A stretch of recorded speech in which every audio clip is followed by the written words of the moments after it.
Well, good evening.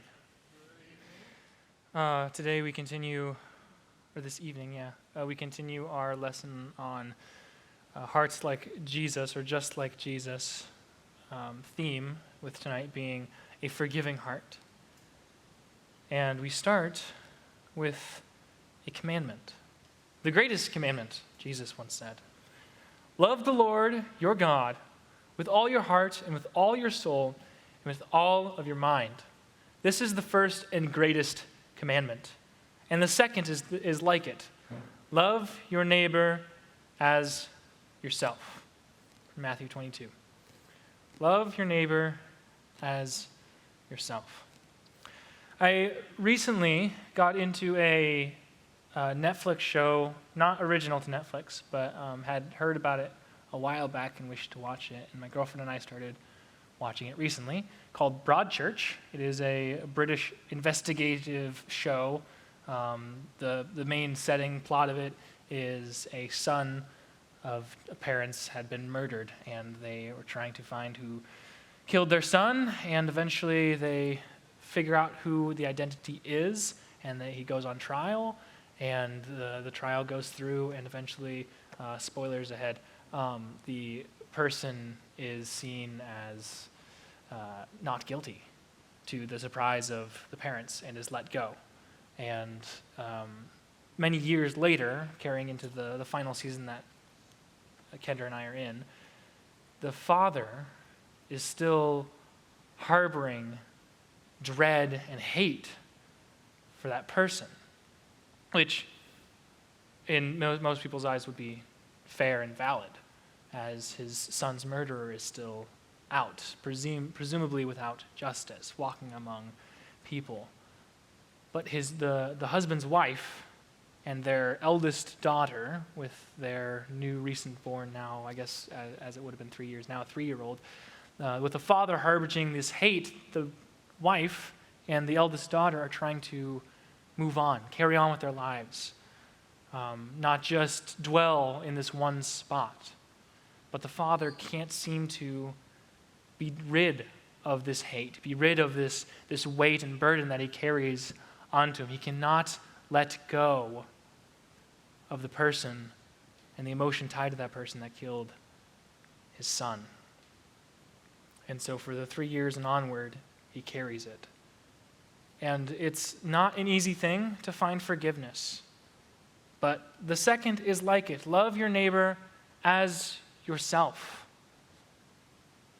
The scriptures also tell us to love thy enemy. And if you love your enemy as yourself, as the commandment says, love your neighbor as yourself, you wouldn't hate yourself for 3 years, would you? People find themselves in darkness, but eventually find the light, and there is refreshment, there is refillment in that. Likewise, if you cast somebody else in darkness, how long will you keep them in the dark until eventually you bring them back to the light of your life and give them that fulfillment? Forgiveness is not an easy thing. Max Lucado, the author of the book we're inspired through our themes through this Lent service, Lent season, in the last portion of the chapter that this is all based around and inspired by, again, if you haven't gotten the book, I recommend it. It's a very good read. Max says a lot of good things. But he talks about the power of forgiveness. Recently, I shared a meal with some friends, a husband and a wife. They wanted to tell me about a storm that they were weathering. Through a series of events, the wife learned of an act of infidelity that had occurred more than a decade ago. The husband had made the mistake of thinking it had been better not to tell his spouse, so he didn't. But she found out, and as you can imagine, she was deeply hurt. Through the advice of a counselor, the couple dropped everything and went away for several days. A decision had to be made. Would they flee, fight, or forgive? So they prayed. They talked. They walked they reflected. In this case, the wife was clearly in the right. She could have left. Women have done so for less reasons. Or she could have stayed and made his life a living hell. Other women have done that also. But she chose a different response. On the 10th night of their trip, my friend found a card on his pillow. On the card was a printed verse.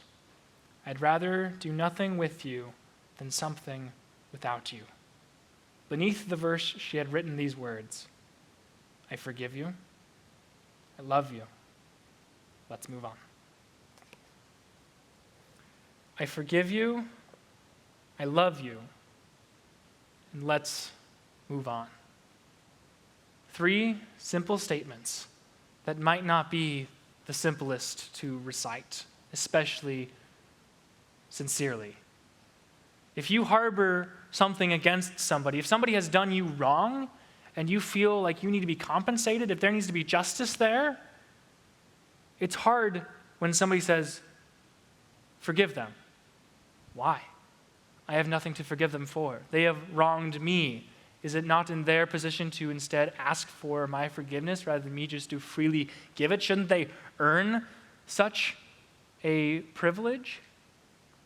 It can be so hard to say those simple statements. I forgive you. I love you.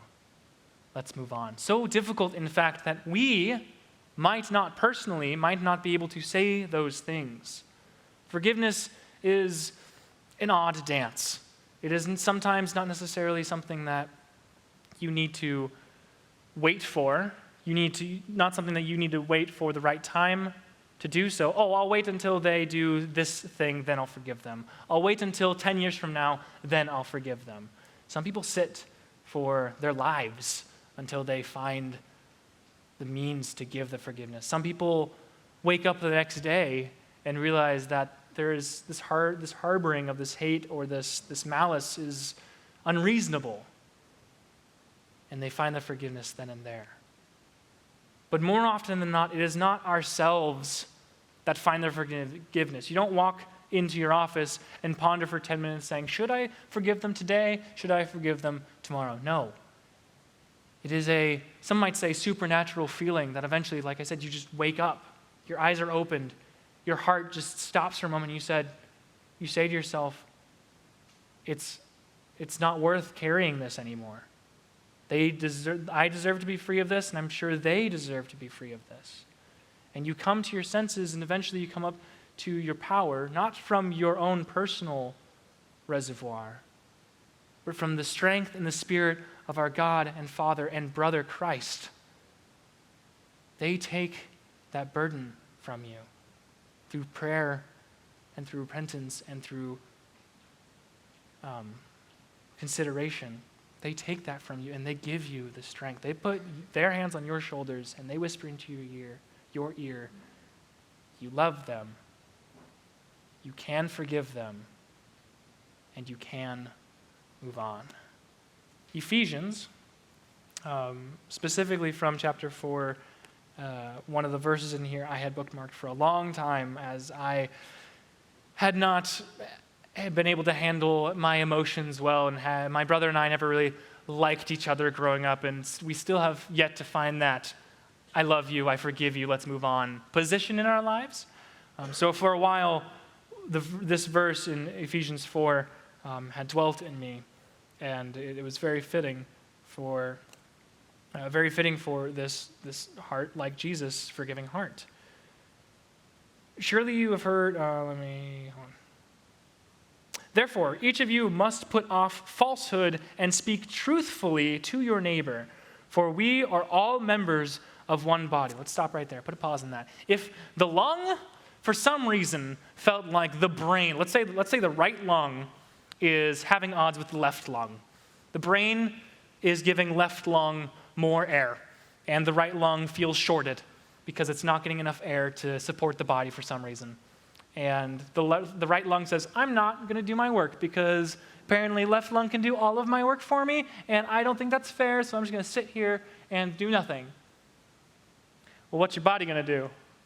Your brain's going to be like, hey, I need work here. I need you to do your job. Like left lung can't do it all. And left lung is going to be so filled up and overabundance in oxygen that you're going to be walking around lopsided with one side in the air, kind of just like a helium balloon. Like, what's going on here? This doesn't feel right. They're all one body working together to function. If they do not find balance within each other, there's imbalance and your body kind of shuts down.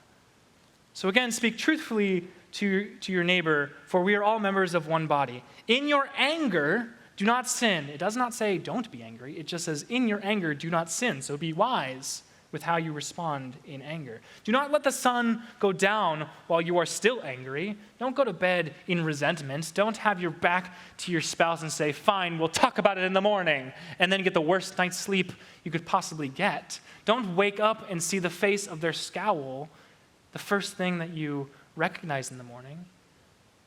Resolve it. Solve it. Be angry, but do not sin. Be wise with your actions, and do not let the sun go down in your anger. And do not give the devil a foothold. Do not let him see this weakness and grip it in his slithery, sticky palms. Because as soon as he sees you stumble and sees, oh yes, they're going to bed and they're harbinging, whatever, this malice towards each other, I'm going to whisper in their ears. I'm going to twist their thoughts, and I'm going to make it worse. Do not give Satan a foothold. He who has been stealing must steal no longer, but must work. Do something useful with their own hands, that he may find something to share with those in need. Be truthful and honest. Speak how you feel. Do not let your honesty go unrecognized. So, what does it mean to be a heart like Jesus if we are to forgive, if we are to have forgiving hearts? Well, Jesus, with his disciples in one room, took a basin of water and a towel. He stripped down to nothing but his loincloths, and took a towel and some water and cleaned their feet. Cleaning feet was meant for the lowest servant. It was the most disgusting job, because they didn't have cars. They had sandals. They walked from place to place. So by the time they got indoors and got to their destination, their feet were filthy. And not even the servants wanted to clean those feet. So they said, hey, you, lowest in the chain, that's your job. So Jesus, being of servant heart, cleaned their feet. He washed their feet not because they asked him to, not because he said, you know what, once we get inside, you guys deserve to sit on your backs and I'll wash your feet. He did it because he was trying to display to them that even though Jesus had also gotten dirty, he did not ask somebody else to clean their feet. He washed their feet to symbolize that they will be washed clean. Even the filthiest part of their bodies will be washed by Christ, both spiritually and physically in this point. So, the significance of that is Jesus, the purest of them, having not sinned, will still wash their filth away, will still wash the grime between their toes, will still toothbrush scrub their toenails and make sure that they have pristine feet when they continue to travel. In forgiveness, the burden of bridge building falls on the strongest to build, not the weakest. The one who is innocent is the one who makes the gesture. If somebody is in fault and they are already tormented by their grief and their guilt, and then you ask them to rebuild this bridge that they had broken, that would only bring them more distraught. The building of the bridge to renew this relationship does not fall on the weakest.